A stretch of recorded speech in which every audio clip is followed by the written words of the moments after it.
first we have seen what is solid waste. Solid waste, there are three arrows you can see here. I am showing to you. First is this, second is this, and third is this. So first arrow, what is first arrow? This one. What is solid waste? Solid waste are not liquid nor gaseous. Solid waste are waste that are not liquid and not gaseous. We all know. Second point, this one I am talking about. Solid waste are the discarded solid materials from municipal, industrial and agricultural activities. That thing we also know. The term solid waste means materials such as household garbage, food wastage, yard wastage and demolition or construction debris. Okay, debris you can say.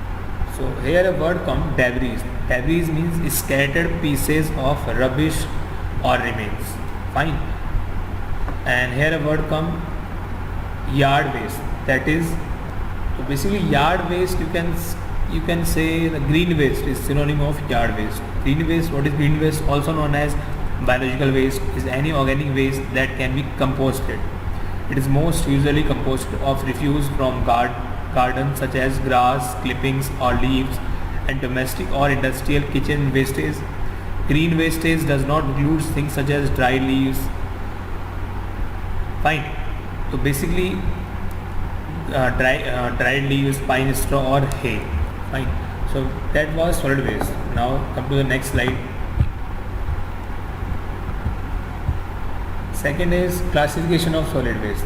Classification of solid waste, we have studied e-wastage, industrial wastage, biomedical wastage, agricultural wastage, municipal solid wastage. Here is a triangle in front of you. Basically you can say pyramid from bottom to top. We are going to, so basically from bottom to top if we are going, so we are seeing from municipal solid waste, agricultural waste to biomedical waste to industrial waste and e-wastage. Okay, after that we go to the next slide. So you can see here e-wastage, basically electronic wastage, agricultural wastage, industrial wastage, biomedical wastage. After that, waste characteristics. Main topic are waste characteristics. There are three characteristics. Characteristics means basically what is the character of that particular thing. If you talk about an example of human beings, then you have talked about, or you have seen, or you have seen people are talking in a way that you have to make your characteristic certificate. So that particular characteristic certificate show the characters of basically characters in from which a human being replaced or a human being can show its characters. So in the same way, in our chapter waste characteristics, waste will show its characteristics in the way of physical, chemical and biological. First is physical characteristics. So in this slide, what is physical characteristic? You can see here information and data on the physical composition of solid waste belongs to physical characteristics.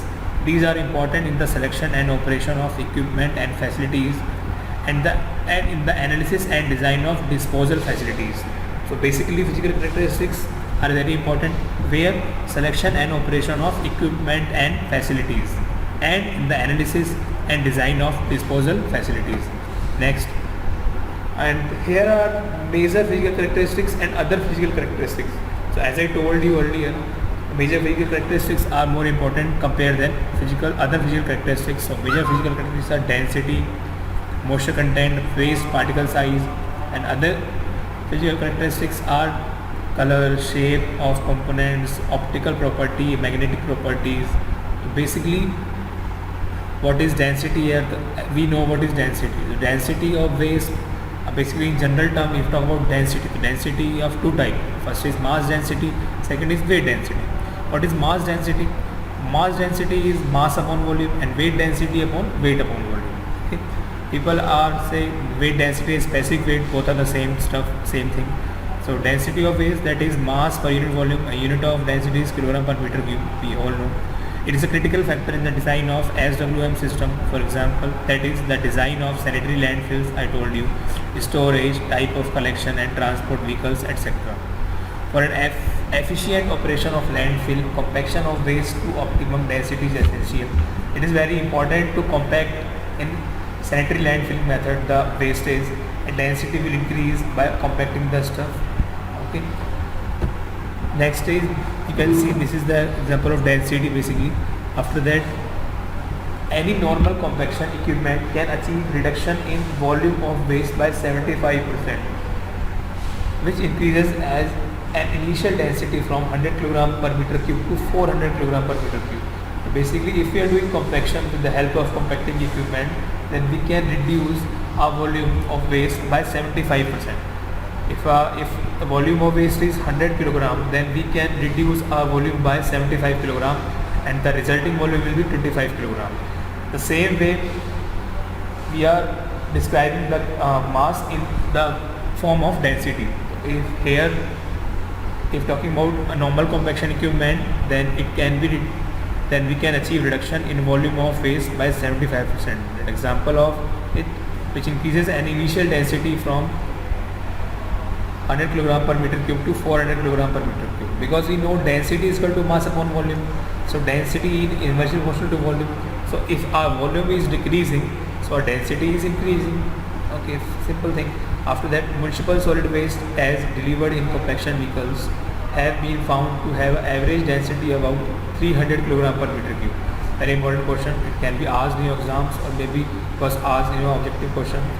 So density of municipal solid waste is 300 kg per meter cube. After that, a waste collection vehicle can drag 4 times the weight of waste in its compacted state than when it is uncompacted. So what it is saying, a waste collection vehicle can drag 4 times the waste. So basically what it is saying, if we are compacting a waste, there are 2 samples. First, there are 2 cases. First, compacted waste, and second is uncompacted waste. Okay, I am explaining the third point of this slide.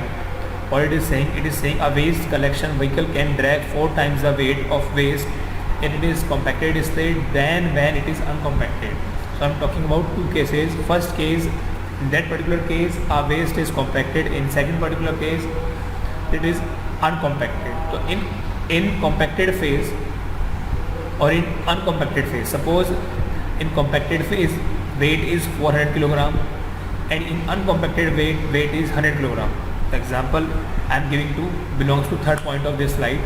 So basically, if we are dragging, basically if we are dragging or if we are pulling the compacted weight, then we can easily compact, then we can easily drag 4 times the compacted weight compared to uncompacted weight.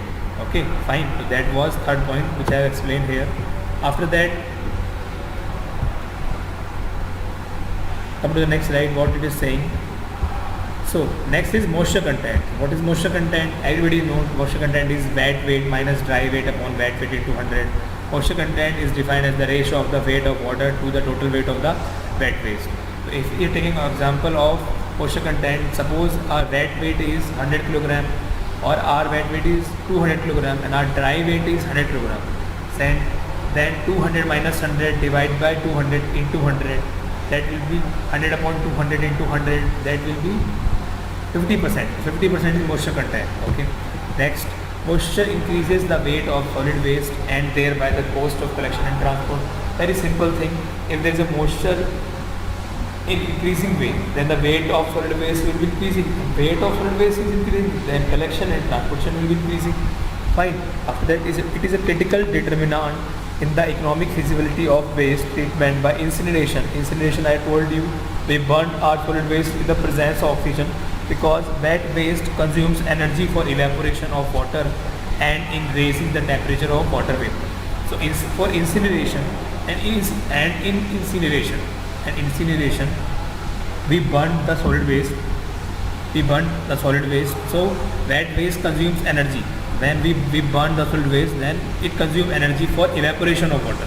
Here what will take place? Here evaporation of water will take place, and when evaporation of water will take place, it means temperature should be high.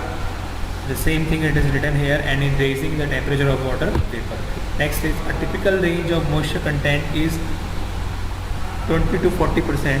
However, values greater than 40% are not uncommon. So basically a range of moisture content is 20 to 40%. Still values greater than 40% are not taken on, are not uncommon. After that, particle size. So we are talking about basically physical characteristics and basically major physical characteristics. Right? What is particle size here? The size distribution of solid waste are important in the recovery of materials. especially with mechanical means such as trommel screens and magnetic separators. What is trommel screens? I will show here. After that, it plays a significant role in the design of mechanical separator and shredders. Basically, what is particle size here? The size distribution of solid waste are important in the recovery of materials. So basically, we are talking about size distribution. Okay, you have studied size distribution in geotechnical engineering or soil engineering. So basically, for particle size, if we are reducing the particle size, then we are using, or if we are separating the particle size, then we are using trommel screens and magnetic separators. Okay, so basically these are trommel screens. You can see. We can basically, what we are doing here, we can just doing the heavier particles into smaller particles. Okay. After that, the size of waste component may be defined by one or more of the following measures. Basically, size of waste, so SC, basically what is SC here? Size of solid waste. It can be belongs to length. It can be of length. It can be of L plus W by 2. It can be of length plus width upon W. It can be of L into W power 1 by 2, basically under root L into W. It can be L plus W plus H upon 3, or it can be cube root of L into W into H. So major means of controlling particle size is through shading. Shading, I told you, shading, basically what is shading? Shading means cutting and grinding action, I told you. Okay. After that, shading increases homogeneity, increases the surface area by volume ratio, and reduce the potential of liquid flow paths through the waste. Particle size will also influence waste packaging densities. Particle size reduction could increase biogas production. So what particle size reduction will do? Particle size reduction could increase biogas production through the increased surface area. So basically, if we are increasing the particle size reduction, then basically we are increasing the surface area, and more surface area means more availability to degradation by bacteria. Fine. So in this lecture we have studied major properties of solid waste. In next lecture we will study about other properties, okay, or other characteristics you can say. So see you in the next lecture. Till then, take care, be healthy, be safe at your home. We also want that we interact with you people as soon as possible. So till then, take care, stay happy, stay at home. Bye bye.